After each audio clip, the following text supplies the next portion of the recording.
Hello everyone, welcome to CAGA Adda 24। आज है 7 सितंबर 2024 और आज के जितने भी इम्पोर्टेंट करंट अफेयर्स हैं वो सब हम इस वीडियो में डिस्कस करेंगे और साथ ही साथ उनसे रिलेटेड जो भी इम्पोर्टेंट फैक्ट हैं जो या रीसेंट न्यूज़ अपडेट्स हैं वो सब हम रिवीजन करते हुए चलेंगे। तो चलिए शुरुआत करते हैं आज के हमारे सेशन की। तो आप सभी जानते हैं कि अभी 5 सितंबर को टीचर्स डे मनाया जाता है on the occasion of doctor Sarvepalli Radhakrishnan की बर्थ एनिवर्सरी। मतलब 5 सितंबर को डॉक्टर सर्वपल्ली राधाकृष्णन की बर्थ एनिवर्सरी के उपलक्ष्य में हर साल टीचर्स डे मनाया जाता है। तो इस साल नेशनल टीचर्स अवार्ड का आयोजन किया गया। ठीक है, ये अवार्ड किसने दिया? ये अवार्ड दिया प्रेसिडेंट द्रौपदी मुर्मू ने। और ये किनको दिया? तो ये कुछ 82 सिलेक्टेड टीचर्स थे जिन्होंने एजुकेशन की फील्ड में बहुत अच्छा काम किया है, बहुत अच्छी एजुकेशन दी है और लोगों को मोटिवेट किया है एजुकेशन लेने के लिए। तो ये अवार्ड उनको दिया गया। इस अवार्ड का मेन मकसद यही था कि लोगों को ज़्यादा से ज़्यादा पढ़ने के लिए प्रेरित करना, एजुकेशन लेने के लिए मोटिवेट करना। आगे चलते हैं।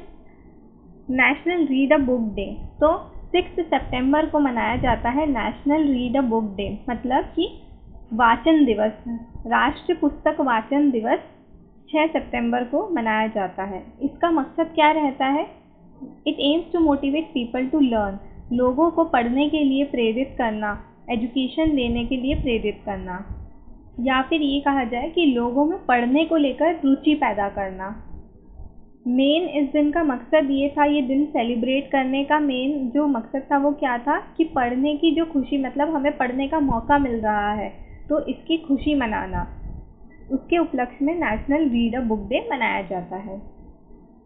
आगे चलते हैं। अब इससे रिलेटेड हम अभी तक सितंबर में जितने भी इम्पोर्टेंट डेज हुए हैं वो सब एक बार रिवाइज कर लेते हैं। तो 1 सितंबर को मनाया गया था पोस्ट पेमेंट बैंक का 7th एस्टेब्लिशमेंट डे, मतलब 7वां स्थापना दिवस मनाया गया इंडिया पोस्ट पेमेंट बैंक का। 2 सितंबर को मनाया गया विश्व नारियल दिवस, यानी कि वर्ल्ड कोकोनट डे।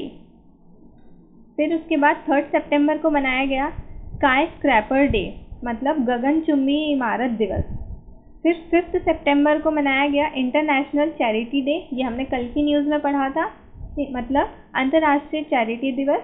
फिर 6 सितंबर को मनाया गया जो हमने अभी अभी पढ़ा, national read a book day. Next news पर चलते हैं। हाल ही में टाइम्स ने 100 ऐसे लोगों की लिस्ट जारी कर दी है जिन्होंने AI की फील्ड में, यानी आर्टिफिशियल इंटेलिजेंस की फील्ड में कुछ बहुत अच्छा काम किया है, चाहे वो इनोवेशन से रिलेटेड हो या AI का यूज़ करके कुछ अपने फील्ड में कुछ अप्लाई करने से रिलेटेड हो। इस तरीके के लोगों की लिस्ट जारी करी है। तो इसमें इंडिया से भी कुछ लोग शामिल हैं। सबसे मेन हमारे लिए जो इम्पोर्टेंट नाम है वो है अश्विनी वैष्णव का, क्योंकि ये हमारी यूनियन मिनिस्टर है इलेक्ट्रॉनिक्स एंड इंफॉर्मेशन टेक्नोलॉजी की। इन्होंने भी अभी AI की फील्ड में कदम रख लिया है, जिससे कि ये पता चलता है कि अब गवर्नमेंट सेक्टर भी AI का यूज़ कर रहा है अपनी सर्विस में। उसके बाद नाम आता है सुंदर पिचई का, जो CEO हैं गूगल के और अल्फ़ाबेट के, ये भी इस लिस्ट में शामिल है। अनिल कपूर, नंदन नीलेखनी, सत्य नडेला जो CEO हैं माइक्रोसॉफ्ट के। तो ये सारे नाम आप लोग याद रखिएगा। नेक्स्ट न्यूज़ है, हाल ही में ज्यूरिक इंश्योरेंस ग्रुप ने कोटक जनरल इंश्योरेंस के 70% स्टेक्स खरीद लिए हैं, जिससे कि अब जो कोटक जनरल इंश्योरेंस है उसका नाम चेंज होकर ज्यूरिक कोटक जनरल इंश्योरेंस कर दिया गया है। एशिया पैसिफिक रीजन के जो ज्यूरिक के CEO हैं वो कौन है? तुलसी नायडू। वहीं अगर हम बात करें कोटक के CEO की, तो वो कौन है? मैथ्यू रेले। अब ये जो न्यू कंपनी बनी है ज्यूरिक कोटक जनरल इंश्योरेंस, तो इसके लिए भी कोई चेयरमैन अपॉइंट होना चाहिए ना, तो इसके लिए चेयरमैन अपॉइंट किया गया है। कौन है वो? IAS Srinivas Injeti. Next news पर चलते हैं। हाल ही में नेहल वोरा को अभी CDSL का MD और CEO बना दिया गया है। इसके लिए अप्रूवल भेजा गया था सेबी के पास में, तो सेबी ने अब इस अप्रूवल को मंजूरी दे दी है। मतलब अब CDSL की न्यू MD और CEO है नेहल वोरा। ठीक है, CDSL क्या है? Central depository services India limited.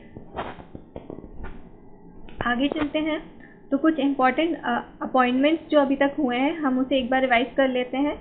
तो हमने पढ़ा था अभी कल परसों की न्यूज़ में कि नेपा लिमिटेड के नेक्स्ट CMD कौन बनेंगे? अरविंद वधेरा। ताहिर जमान कौन होंगे? Chief coach of Pakistan hockey team. Sharad Kamal को अभी अभी ITTF फाउंडेशन का एम्बेसडर नियुक्त किया गया है। वहीं फिक्की यूथ आइकन के लिए किसको सिलेक्ट किया गया? आयुष्मान खुराना और नीरज चोपड़ा को। CIDF के DG बनेंगे RS Bhati. Director general of NSG बने हैं B Srinivasan.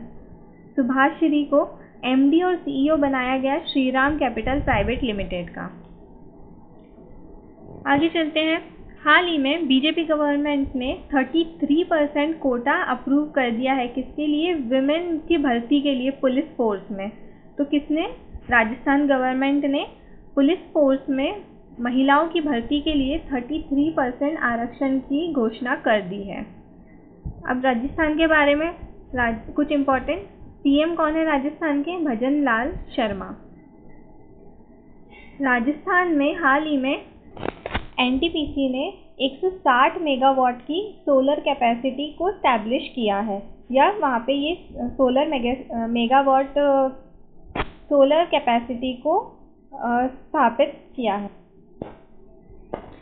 Aviation academy of Rajasthan है स्टार्टेड इन किशनगढ़ अजमेर। मतलब जो विमान अकादमी है राजस्थान की, ये पहली विमान अकादमी है जिसको हाल ही में अजमेर के किशनगढ़ में शुरू कर दिया गया है।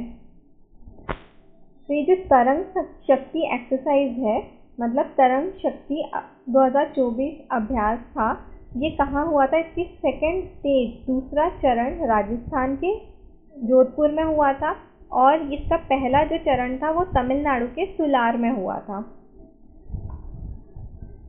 विषाणु युद्ध अभ्यास किया गया अभी अभी। ये क्या है? एक मॉक ड्रिल और पैंडेमिक प्रिपरेशन कंडक्टेड। ये कहाँ किया गया? तो ये अजमेर में किया गया था।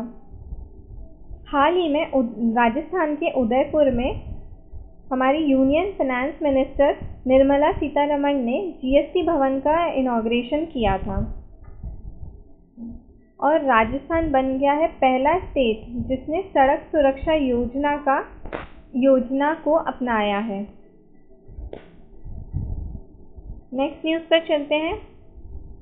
तमिलनाडु का एक स्टार्टअप है, फिनटेक स्टार्टअप है, जो फिनटेक पे शार्प नाम का। ये आज से 5 साल पहले स्टार्ट किया गया था तमिलनाडु में। किसके द्वारा? कृष्णा कुमार मानी। तो अब इसको फाइनल ऑथराइजेशन मिल गया है। किसके द्वारा? RBI के द्वारा। कैसे काम करने के लिए? To act as a payment aggregator. ये पेमेंट एग्रीगेटर क्या होता है? ये एक जैसे आप लोग फ़ोन पे, जीपे ये सब यूज़ करते हैं ना, तो ये मर्चेंट्स के लिए बनाया गया है स्पेशली, जिससे कि वो अपने कस्टमर से किसी भी फॉर्म में पेमेंट एक्सेप्ट कर सकें। मतलब वो कोई भी UPI ट्रांजैक्शन करके पेमेंट कर सकें। तो ये स्पेशली मर्चेंट्स के लिए बनाया गया है। ठीक है, तो क्या है एक बार रिवाइज कर लेते हैं। तमिलनाडु का एक स्टार्टअप है फिनटेक पे शार्प। हाल ही में इसको RBI के द्वारा पेमेंट एग्रीगेटर के तरह काम करने के लिए मंजूरी दे दी गई है। नेक्स्ट न्यूज़ पर चलते हैं। गिरिराज सिंह ने हाल ही में लॉन्च किया है India first fashion forecasting initiative vision next. तो ये विजन नेक्स्ट लॉन्च किया है गिरिराज सिंह ने। ये कौन है? हमारे टेक्सटाइल मिनिस्टर हैं, इन्होंने ये लॉन्च किया है। ये जो फर्स्ट फैशन फोरकास्टिंग इनिशिएटिव है विजन नेक्स्ट, इसको निफ्ट ने डेवलप किया है। निफ्ट मतलब national institute of fashion technology, जो फैशन डिज़ाइनिंग करते हैं जहाँ से स्टूडेंट, उसने इस विजन नेक्स्ट को डेवलप किया है। तो इसका इनॉग्रेशन किया था गिरिराज सिंह ने। तो इसमें क्या है? Introduction of a bilingual web portal. इसमें एक वेब पोर्टल है जो कि बाइलिंगुअल होगा, और India specific fashion trends book होगी परिधि नाम से, मार्क अ पाइवटल, जो कि इंडिया के फैशन और टेक्सटाइल सेक्टर के लिए एक बहुत अच्छा मूव है। अब इसके कुछ ऑब्जेक्टिव थे, मतलब इसका क्या मोटिव था वो देख लेते हैं। तो इससे क्या क्या होगा, ग्लोबल कंपटीशन बढ़ेगा, इंडियन कल्चर को बढ़ावा मिलेगा, और जो इंडियन डिज़ाइंस हैं कल्चर के अकॉर्डिंग उसे बढ़ावा मिलेगा। मतलब इसमें जो कपड़े बनाए जाएंगे वो इंडियन कल्चर को ध्यान में रख के बनाए जाएंगे, तो इससे इंडिया का कल्चर बढ़ेगा, ठीक है, वो भी ग्लोबल लेवल पर। इसमें आर्टिफिशियल इंटेलिजेंस की हेल्प ली जाएगी और इमोशनल इंटेलिजेंस बेस्ड होगा ये।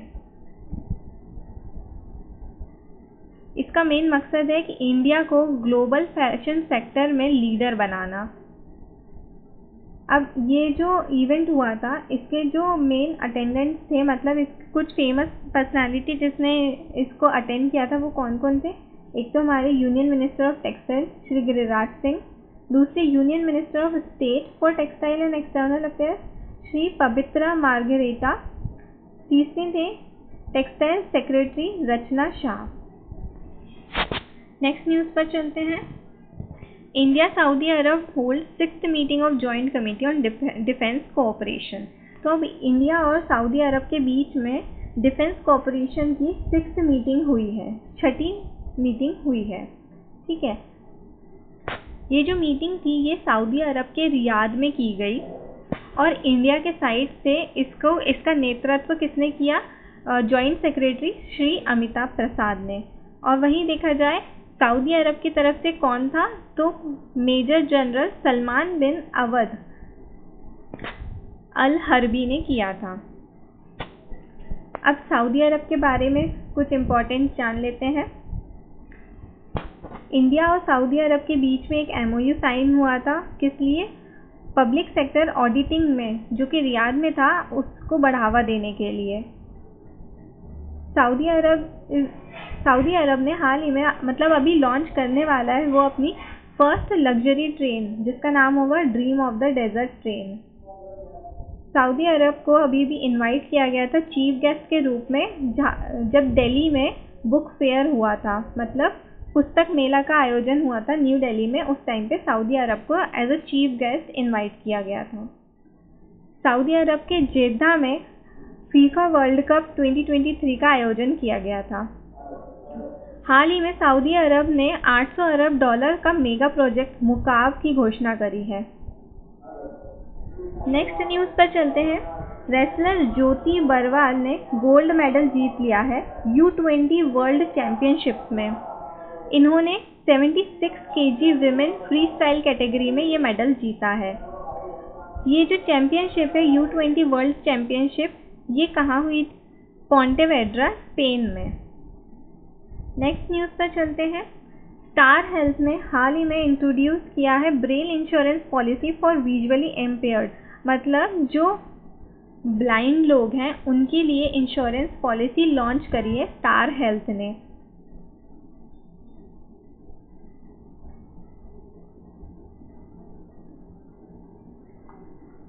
मतलब जो देख नहीं सकते उनके लिए अभी अभी स्टार हेल्थ ने ऐसी पॉलिसी लॉन्च करी है कि जिसके थ्रू वो इजीली इंडिपेंडेंटली, मतलब खुद से ही उस पॉलिसी में एंट्री ले सकते हैं, तो वो उसे खुद से ही पढ़ सकते हैं, ऐसा कुछ है, ठीक है।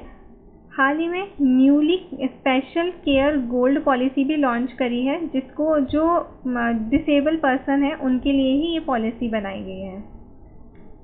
नेक्स्ट न्यूज़ पर चलते हैं। ओनम 2024 में इसका सेलिब्रेशन किया गया केरला में। केरला का ये हार्वेस्ट फेस्टिवल माना जाता है, ये 10 दिन तक चलता है। इसका अभी फर्स्ट डे जो था उसका नाम था अथम, और ये एंड होगा, जिसका 10th डे होगा ये होगा एंड तिरुवोनम के नाम से। ये अलग अलग दिन के अलग अलग नाम रखते हैं ये लोग, तो फर्स्ट डे का नाम अथम था और 10th डे का नाम तिरुवोनम होगा। अब केरल के बारे में कुछ इम्पोर्टेंट न्यूज़। केरला ने नेगोशिएबल इंस्ट्रूमेंटल एक्ट के मामलों को निपटाने के लिए देश का पहला डिजिटल कोर्ट शुरू किया है। अब ये जो पेरियार टाइगर रिजर्व है केरला का, इसमें पहली बार इलेक्ट्रिसिटी जनरेट करने के लिए विंड टर्बाइन की स्थापना करी गई। केरला पहला स्टेट बन गया है बायोडाइवर्सिटी रिकॉर्ड करने वाला, वो भी किसकी मदद से, लोकल कम्युनिटीज़ की मदद से। केरला में पहली बार ये डॉग से शार्क डिस्कवर खोजी गई कहाँ पर? केरला में। First international dairy federation Asia Pacific summit का आयोजन कोची केरला में किया गया। विधानसभा केरला की जो है उसका नाम बदलने का प्रपोजल दिया गया है। विधानसभा में केरला का नाम चेंज करने का प्रपोजल दिया गया। नेक्स्ट न्यूज़ है, फर्स्ट जॉइंट कमांडर्स कॉन्फ्रेंस का आयोजन किया गया लखनऊ में। किसके द्वारा? हमारे डिफेंस मिनिस्टर राजनाथ सिंह के द्वारा। इसकी थीम थी सशक्त एंड सुरक्षित Bharat, transforming armed forces. Next news पर चलते हैं। इंडिया का first silicon carbide manufacturing facility बनने वाली है उड़ीसा में। This development places India and the state of Orissa स्क्वायरली at the front of the global power. ये जो इनिशिएटिव है, इससे इंडिया और उड़ीसा जो है वो ग्लोबल इलेक्ट्रॉनिक पावर की लिस्ट में आ जाएगा। मतलब इसकी ग्लोबल पावर जो है इलेक्ट्रॉनिक की फील्ड में वो बढ़ जाएगी। उड़ीसा के चीफ मिनिस्टर हैं मोहन चरण मांझी। इन्होंने इसका इवेंट का इनॉग्रेशन किया था। तो आज के न्यूज़ के लिए इतना ही। इस वीडियो की PDF आपको डिस्क्रिप्शन बॉक्स में मिल जाएगी, आप वहाँ से डाउनलोड कर सकते हैं इसको। और मिलते हैं हम नेक्स्ट वीडियो में।